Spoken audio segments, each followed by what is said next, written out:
सबको प्रणाम। इस कार्यक्रम में आपका हार्दिक अभिनंदन, भद्र स्वागत। आज हम जीवन की जो कि बहुत ही इम्पोर्टेंट चीज़ कैरियर के बारे में चर्चा करते हुए कैरियर को इन डीप समझेंगे। जब किसी चीज़ की ज्ञान के अभाव होता है, हम कई सारे कल्पनाएं करते रहते हैं, कल्पना में ही जीते रहते हैं। उस काल्पनिक दुनिया में कल्पना करने के कारण कई सारे अशांति के शिकार होते रहते हैं। जब ज्ञान होगा, चीज़ को ठीक से हम समझ पाएंगे, उससे हम सदुपयोग करेंगे, ठीक से उससे प्राप्त करने के सक्षम होंगे। तो आज हम कैरियर को समझेंगे और अपने इस जीवन की यात्रा में अप्लाई करने के प्रयत्न करेंगे।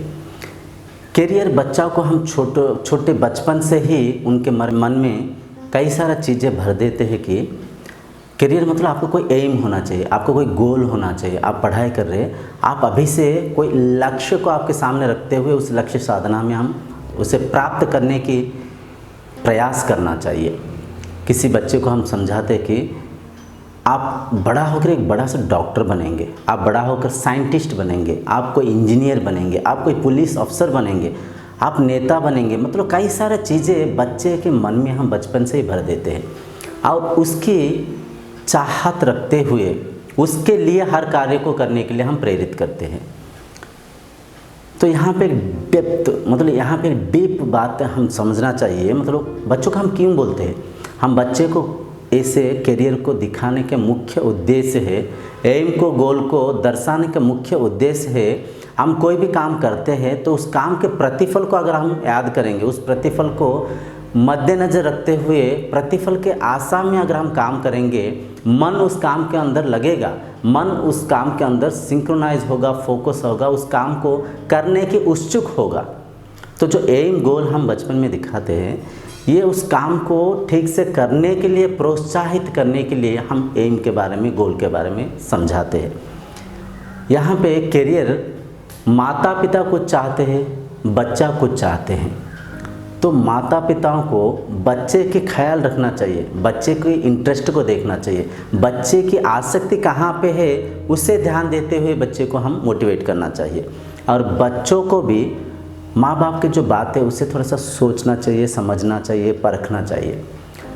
पेरेंट्स के साथ बैठकर बातचीत करना चाहिए। अगर आपके माता पिता आपको कुछ बनने के बता रहे हैं, कुछ करने की बता रहे हैं और आप कुछ करना अलग चाहते हैं, तो माता पिता के साथ बैठ कर आपको डिस्कशन करना चाहिए, उनको समझाना चाहिए।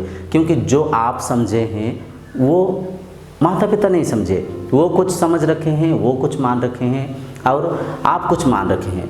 वो ऐसे मानते हैं, वो जैसे चीज़ें देखते हैं। देखिए, कैरियर का आशा मन में कैसे उत्पन्न होता है। इस संसार को हम जिस नज़रिया से देखते हैं, जैसे देखते हैं, और इस संसार के अंदर जो अच्छे चीज़ें हमें अच्छा लगता है, उस अच्छे चीज़ को, उस अच्छाई को अप्रिशिएट करने के साथ साथ मन में कुछ आशाएं भी जागृत होता है। हम खुद उस चीज़ की प्राप्ति करने की आकांक्षा अपने मन के अंदर प्राप्त होता है, जागृत होता है। तो ये जो आशा, अभिलाषा ही हमें प्रेरित करता है कि उस चीज़ को प्राप्त करने में उन चीज़ों के जैसे, उन डिजिग्नेशन के जैसे हमें बनने की। तो कैरियर ऐसे जागृत होता है मन में। तो पेरेंट्स कहीं उनके रिलेटिव हो गए, उनके संग साथी में किसी कैरेक्टर को देख के उनके जो अच्छाई है, वो अच्छाई कुछ भी हो सकता है। उनका तनख्वाह हो सकता है, उनका रिस्पेक्ट हो सकता है, उनका पावर हो सकता है, उनका जो फैसिलिटीज़ हो सकता है, कुछ भी हो सकता है। उस अच्छाई को देखकर उसे अप्रिशिएट करने के साथ साथ उस काम की आशा इनके मन में जागृत होने के वजह से वो बनने के लिए आपको प्रेरित करते हैं। उनका कहने का तात्पर्य ये है, अगर आप भी उनके जैसे डॉक्टर, इंजीनियर, वकील या तो कोई बड़ा सा बिजनेसमैन बनेंगे तो उनके जैसे आप भी रह पाएंगे, इसलिए वो आपको सजेस्ट कर रहे हैं। तो आपके मन में आपके करियर के प्रति जो भी ड्रीम है, आप इस सोसाइटी के अंदर जैसे जिस चीज़ों को देखें, जो चीज़ आपको मन को छुआ, जो चीज़ के द्वारा आपको शांति, सुख मिलेगा सोचते हैं, तो आप उसके पीछे भाग रहे हैं। तो आपस में परिवार के साथ बैठकर समझौता करना चाहिए, बच्चा को समझा पाना चाहिए, माता पिता को उस चीज़ के बारे में, उस कैरियर के बारे में आप बुझा पाना चाहिए, समझा पाना चाहिए। क्योंकि कैरियर जिसका है, कैरियर को वही सेलेक्ट करना सही है। वही चूज़ करना चाहिए, क्योंकि उस करियर के साथ वो बंदा, वो शरीर, मतलब उस करियर के साथ जीवन को बिताएगा, उस करियर के साथ वो रहेगा, ना कि कोई बताने वाले। तो करियर को, वो शरीर जो उस करियर को बनना, मतलब वहाँ उस करियर को हासिल करना चाहता है, वो चूज़ करना चाहिए। और वो क्या चाहता है, माता पिता के साथ बैठकर डिस्कशन करना चाहिए। और सबसे बड़ी बात है, करियर के साथ साथ करियर की भला बुरा को भी हम देखना चाहिए। हम कोई भी चीज़ का अच्छाई को चाहते हैं, परंतु उस अच्छाई के अंदर कई सारा डिमेरिट्स भी है, कई सारा बुराई भी है। उस बुराई को हम एक्सेप्ट करना नहीं चाहते हैं। हम डॉक्टर बनना चाहते हैं, डॉक्टर के जैसे स्टेथोस्कोप कंधे में डालकर कार में घूमना, वाइट कोट को पहनना और जो रेस्पेक्ट को प्राप्त करना तो चाहते हैं, परंतु कुछ लोग ऐसे भी है, वो नहीं चाहते कि रोगियों को टच करें, रोगियों की उस जो भी उनका जो लिम्स को टच ना करें, उनका जो रोग को ना छुएं, वो बदबू हो गया, वो कुछ भी पीड़ा हो गया, उसके संपर्क में ना आए। ऐसे नहीं होना चाहिए। आप जो करियर को चूज़ करते हैं, उस करियर के दोनों पहलू को देखना चाहिए। पॉजिटिव को देखना चाहिए, नेगेटिव को देखना चाहिए। आपका मन उस नेगेटिव के साथ भी, वो नेगेटिव एटीट्यूड के साथ भी अगर टिक कर रह पाए, उस नेगेटिविटी को भी एंजॉय कर पाए, तो करियर आपके लिए बिल्कुल सही है। करियर मतलब जो ड्रीम को हम मन में रखने से dream won't be fulfil, dream won't be true, dream बनकर रह जाएगा। उस सपना को साकार करने की प्रयत्न करना चाहिए, उस सपना के पीछे भागना चाहिए। जिस व्यक्ति ने इस सपना को, इस एम को, इस गोल को, इस करियर को प्राप्त कर रखा है, उनके साथ मिलना चाहिए, बैठना चाहिए, उनके जो एक्सपीरियंस को सुनना चाहिए। वो जो एक्सपीरियंस आपको भी वहाँ तक लेके जाने में सहायता करेगा। तो करियर के बारे में पढ़ाई के द्वारा, और काफ़ी सारा वीडियोस भी है टीवी में, मतलब इंटरनेट के अंदर, इंटरनेट से भी आप डाटा कलेक्ट कर सकते हैं। तो जो भी आप बनना चाहते हैं वो आप बन सकते हैं, बशर्ते उस काम के अंदर आपको निष्ठा होना चाहिए। उस करियर को आप 100% हासिल कर सकते हैं, क्योंकि आप भी इंसान हैं, आपके अंदर भी समान मन है, समान इंद्रियां हैं। शरीर अलग है, परंतु मन इंद्रियां सबका समान है। उस मन को किसने कहाँ पे कैसे कितना लगा पाया, उसने वो बन गया। तो ये करियर जो आपका इम्पोर्टेंसी है, उस करियर को आप खुद चूज़ करना चाहिए। उस करियर को इन डीप एंजॉय कर पाना चाहिए।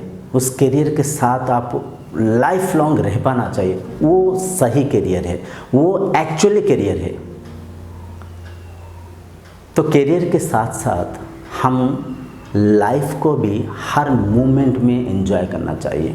जीवन इस पल में है, यहाँ पे आप ये जो वीडियो को देख रहे, आपका जीवन यहाँ पे है। हम उसे पोस्टपोन करते हुए खुशी को भविष्य की कल्पना में ढूंढते रहते हैं। शायद मैं ये बन जाऊंगा तो मैं खुश हो जाऊंगा, शायद मेरा ये जॉब मिल जाए, मेरा ये बिजनेस ठीक से चल जाए, मैं जो डॉक्टर, इंजीनियर, वकील बनना चाहता था, पुलिस अफसर बनना चाहता था, मैं ये बन जाऊं तो मैं खुश रहूँगा, शायद सोचते हुए उस बनने तक की इंतज़ार करते हैं। परंतु ये झूठ है।